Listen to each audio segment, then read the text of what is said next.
سب سے پہلا نکتہ، اللہ کی حاکمیت کا غیر مشروط اقرار جو بحمد اللہ قرارداد مقاصد میں ہے، لیکن اس کا عملی نتیجہ کتاب و سنت کی غیر مشروط بلا استثناء بالادستی کو تسلیم کرنا دستور میں، جو ہم نے نہیں کیا۔ بڑی ڈینگ ماری، عوام کو دھوکہ دے دیا۔ علماء بھی پہلے تو کچھ بہت بیانات انہوں نے تیکھے دیے تھے، کچھ خیال ہو رہا تھا کہ شاید ہمت کریں گے، بعد میں سب کے سب منقار زیر پر ہو گئے۔ ایک دھمکی ملی، تم IJI کے ٹکٹ پر منتخب ہوئے ہو، سینیٹر بنے ہو، ہمارے بنے ہو، نہیں بول سکتے، لہذا چپ ہو گئے۔ ورنہ واقعہ یہ ہے، مولانا زاہد الراشدی کا ایک مراسلہ مجھے ملا تھا، وہ تمام علماء کو انہوں نے بھیجا کہ کیا مشروط بالادستی کتاب و سنت کی اسلام میں جائز ہے؟ ہر شخص کہے گا حرام، غیر مشروط بلا استثناء بالادستی، چاہے وہ نظام ہو اور چاہے وہ قانون ہو۔ ہم نے کہا ہے قرآن و سنت کی بالادستی بشرطے کہ وہ ہمارے نظام پر اثر انداز نہ ہو۔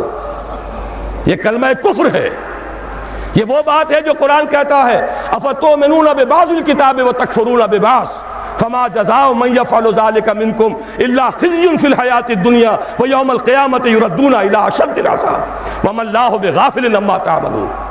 تو کیا تم ہماری کتاب کے ایک حصے کو مانتے اور ایک کو نہیں مانتے؟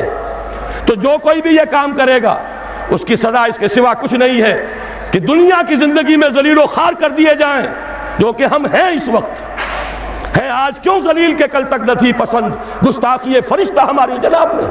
اس کا جواب اس آیت میں ہے، الا خزي في الحیاة الدنیا ویوم القیامة یردون الی اشد العذاب، اور قیامت کے دن ان کو شدید ترین عذاب میں جھونک دیا جائے۔ اور اللہ غافل نہیں ہے اسے جو تم کر رہے ہو۔ کس کو دھوکہ دے رہے ہو؟ عوام کو دھوکہ دے لو گے؟ اللہ کو تو نہیں دے سکتے۔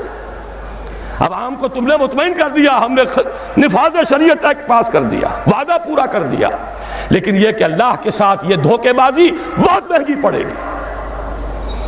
اس کا ایک نتیجہ اور سمجھ لیجئے، یہ خیال جو ہے یہ غلط ہے کہ کوئی قانون سازی ہوگی نہیں، خلافت میں قانون سازی ہوگی، اس لیے کہ اللہ اور اس کے رسول کے احکام وہ تو گنے چنے ہیں، وہ تو حدود ہے، دائرہ ہے، اس دائرے کے اندر جو مباحات ہیں وہ سب کی سب اپنے مشورے سے ہم طے کر سکتے ہیں۔ کیا بجٹ بنائیں، ایلوکیشن کیا ہو، ٹیکسیشن کیا ہو، فورن پالیسی کیا ہو، ایجوکیشن پر کیا نظام بنایا جائے، اس پہ ایلوکیشن کی طرح سارے کام جو اصل ہے وہ مباحات کا دائرہ ہے، اس کے اندر لیجسلیشن ہو سکتی ہے۔ تو وہ لیجسلیشن بھی عدالت نہیں کرے گی، کوئی مولوی نہیں کریں گے، بلکہ یہ کہ وہی اسمبلی کرے گی جو علامہ اقبال نے کہا تھا اپنے لیکچرز میں کہ آج کے دور میں اجتہاد بذریعہ پارلیمنٹ ہوگا۔ اس کے کیا معنی ہے؟ یہ نہیں کہ وہاں جاہل لوگ آ جائیں گے تو وہ اجتہاد کریں گے، بلکہ یہ کہ اجتہاد تو اہل علم کریں گے۔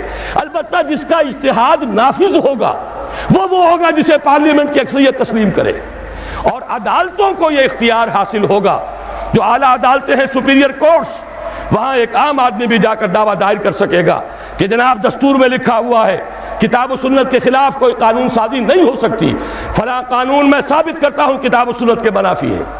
عدالت کو اختیار ہوگا، وہ اس کو کل عدم قرار دے دے، گورنمنٹ کو نوٹس دے، اتنی مدت کے اندر اس کی جگہ پر دوسری قانون سازی کتاب و سنت کے دائرے کے اندر کر لو، خلا کو پر کر دو، ورنہ فلاں تاریخ سے یہ قانون کل عدم ہو۔ یہ ہے پروسیس۔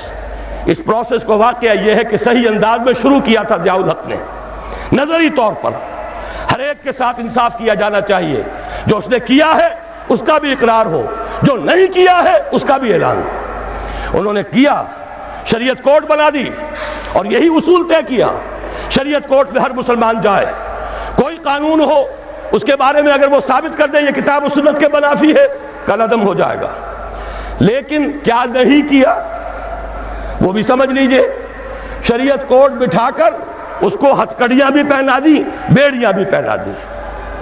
نہ ہمارے دستور کے بارے میں بول سکتے ہو، چاہے مفتی تقی عثمانی ہو اور چاہے پیر کرم بخش صاحب ہو اور کوئی بھی ہو، چاہے کوئی بڑے سے بڑا عالم نے لا کر بٹھا دیا، دستور پر بات نہیں کر سکتے، عدالتی قوانین پر بات نہیں کر سکتے۔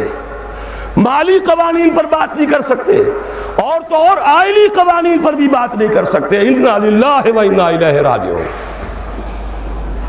کام بڑا اچھا کیا تھا، صحیح کیا تھا، لیکن یہ کہاوت ہے ہمارے ہاں، کوئی مہمان آیا ہو تو کہا جائے جناب یہ سب گھر آپ کا ہے اطمینان سے، لیکن دیکھیے کسی شے کو ہاتھ نہ لگائیے گا۔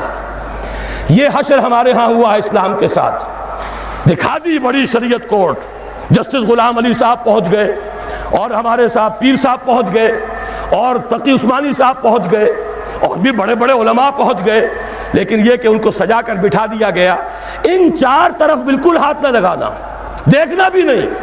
باقی کچھ قوانین ہے، ہوتا رہا ہے، ہوتا رہے گا، لیکن نہ مالیات کا نظام بدلے گا، نہ خاندانی نظام جو ہے اس میں جو کچھ کیا تھا ایک عامر مطلق نے پہلے ایوب خان نے، اور اس کو دوسرے اس عامر نے مسلسل 11 برس تک تحفظ دیا ہے، جس کو تمام اس ملک کے جتنے بھی مسلمہ فرقے ہیں، جتنے مسلک ہیں، سنی، شیعہ، دیوبندی، بریلوی، اہل حدیث، جماعت اسلامی، سب نے یہ کہا کہ یہ غلط ہے، شریعت سے خلاف ہے، شریعت سے تجاوز ہے، لیکن وہ قانون 1962 سے لے کر 1992 آ رہا ہے، 30 برس سے جوں کا توں لاگو۔ اسی میں ضیاء الحق صاحب کے 11 سال بھی، اور اسی میں ہماری شریعت کورٹ کے اتنے سال بھی سب جیت گئے ہیں، لیکن یہ کہ پرنالہ وہیں گر رہا، یہ نہیں ہوگا۔ لیکن یہ کہ اصل الاصول سمجھ لیجئے، حاکمیت اللہ کی، بالادستی کتاب و سنت کی، بغیر استثناء، نظام بھی قانون بھی، ان سب کے اوپر ان کی بالادستی۔ قانون سازی کیجئے، پارلیمنٹ بنائیے، مجلس ملی بنائیے، لیکن کوئی قانون کتاب و سنت کے منافی نہیں ہوگا۔ اگر کسی کو خطرہ ہے کہ یہ منافی ہے، جائے ہائی کورٹ میں، سپیریئر کورٹ میں، ثابت کر دے، علماء بھی جائیں، دلائل دیں، ثابت کر دیں کتاب و سنت کی حدود سے تجاوز ہو گیا ہے، کل عدم ہو جائے گا۔ یہ ہے سیاسی اور دستوری ڈھانچہ اس اسلامی نظام کا جو خلافت ہے، اس لیے کہ خلافت کے معنی ہی نیابت کے ہیں۔